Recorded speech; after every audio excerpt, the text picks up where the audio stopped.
Good morning, everyone. And as Father Vincent mentioned at the beginning of Mass, today is Grandparents' Day, so we designed these little buttons or pins for the grandparents among us.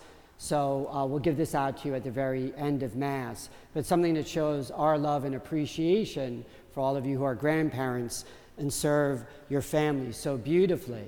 So I thought this would be a great day to begin my homily with sharing a little bit of my own life with one of my grandmothers in particular. I had two grandmothers growing up, thankfully, but they both wanted to be called Nanny. So one became Tenafly Nanny, and the other one was Hoboken Nanny. And Hoboken is a hard word to say when you're a little kid, but anyway, Tenafly Nanny and Hoboken Nanny. And they were two really wonderful women that really helped our family a lot. But in particular, Tenafly Nanny was especially helpful.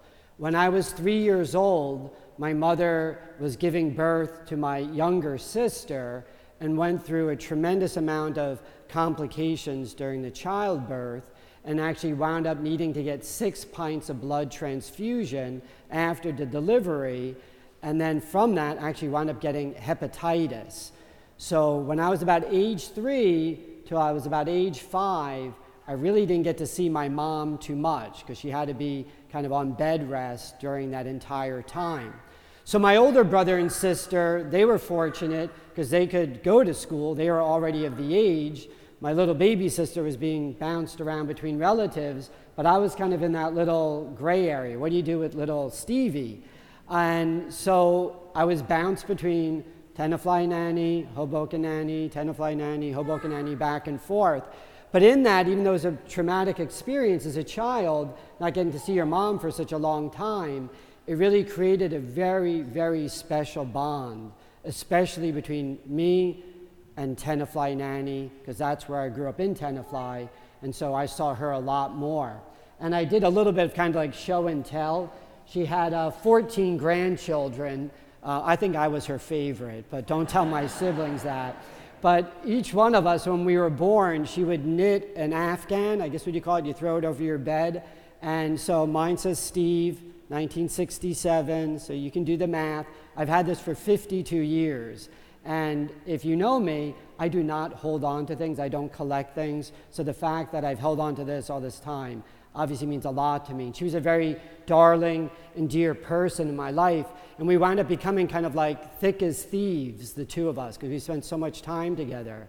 But what I wanted to share with you is this one particular memory, one of my earliest childhood memories. I must have been about 4.5 or so, and my grandmother used to go to daily Mass, and she would take me to daily Mass. And we used to be there kind of like in the third row at Our Lady of Mount Carmel in Tenafly. And I just remember, like, for the first time, I kind of understood what was being said at Mass.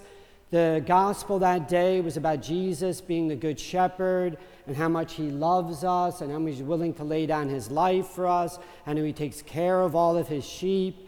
And the homily obviously went along those same lines. And I just remember for the first time, like, I grasped it. And intellectually, as a little kid, as you can fit in your little mind, I understood that God really, really loved us. And God was showing this love to us. But beyond intellectually, I think what really hit me is that I felt it emotionally. Because I could say, well, my grandmother is like my good shepherd. My grandmother is the one who's taking care of me all the time. She's guiding me, protecting me. I'm sure she'd lay down her life for me. So it's this experience of God's love that was really very powerful, and I'm so grateful to my grandmother. And I think about her actually every single Mass that I celebrate. She lived until I was ordained, but she couldn't come over to Rome, and she died before I got back, so she couldn't see me celebrate my first Mass. But we were very, very tight, and as I said, I think of her every day. And she's the first person I want to see when we get to heaven. But with that, understanding love, love, love that came through her, I saw it as an emanation of Jesus' message. You read the Gospels, Jesus tells us to love one another. This is my commandment. Even tells us to love our enemies. And I want to segue with this idea of love, love, love that Jesus gives with today's gospel. Doesn't today's gospel shock you? It always shocked me as a child. I never understood it. No priest ever explained it. It wasn't until I was in the seminary that someone tried to explain it. Jesus starts off the gospel, you cannot be my disciple unless you hate your mother and your father. Jesus? Hate? Really? Like, what are you talking about? The fourth commandment that Jesus knew well was to honor our mother and father. How could Jesus be telling us to hate? And as I said, I never understood it. To one of my professors in Rome, Father Jude was his name, he taught Hebrew and he taught Old Testament, and he explained to us that one of the limitations of the Semitic languages at that time, Aramaic and Hebrew, is that they couldn't use comparisons with certain verbs. So say, for example, I got my married couples here, okay? So Lori and Dan, because you're right in front of me here. Dan, I presume that you love Lori more than any other woman on the earth. Is that correct? You better say yes here. Otherwise, you're in trouble and my homily is going down, right? But as a good Christian, Dan, you know that you need to love everyone else, right? You need to love Jean in front of you. You need to love Mary Lynn, who's over there. But you love them less than you love Lori, correct? In the language of Jesus at the time, we would have said that Dan loves Lori, but hates Jean and hates Mary Lynn. Because they couldn't say love less, so they just went to the opposite. So actually what Jesus was trying to say is really very powerful. He's saying that you have to love God even more than you love your mother and your father. I mean, in my little mind, to love someone more than I love Tenafly Nanny, I could not think of someone that I love with more intensity, with a greater immensity of love. And yet, the invitation of Jesus, the challenge of Jesus, is to love God even more than that. And obviously to love everyone else to the best of our ability. So I hope that message resonates with you, and I hope it clears up anything that you may think Jesus was promoting hatred, because he definitely was not doing that. But I want to end my homily on a light note. It's kind of like the end of summer, and it just kept coming to me over and over again when I was preparing my homily, was Psalm 90, which I've always enjoyed Psalm 90, but it always reminds me of this joke.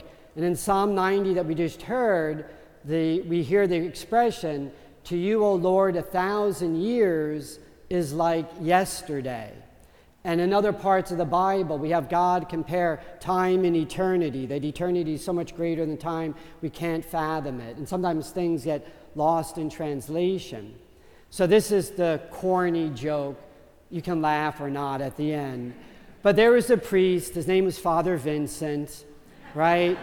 And he was a pastor of his parish, and he needed to raise $1 million. And he was trying really, really hard to raise the $1 million, trying. But as hard as he tried, he couldn't raise the $1 million. So he went to our Lord in prayer, and he said, "Lord, oh Lord, I know that to you 1,000,000 years is like a second, and to you $1 million is like a penny. So all I'm asking you, Lord, is, Lord, please, just give me 1 penny. And God says, "Oh yes, Father Vincent, I'll give you 1 penny. Just wait 1 second." So with that, we end our homily, and we're all going to stand right now for our creed, which I invite us all to stand for.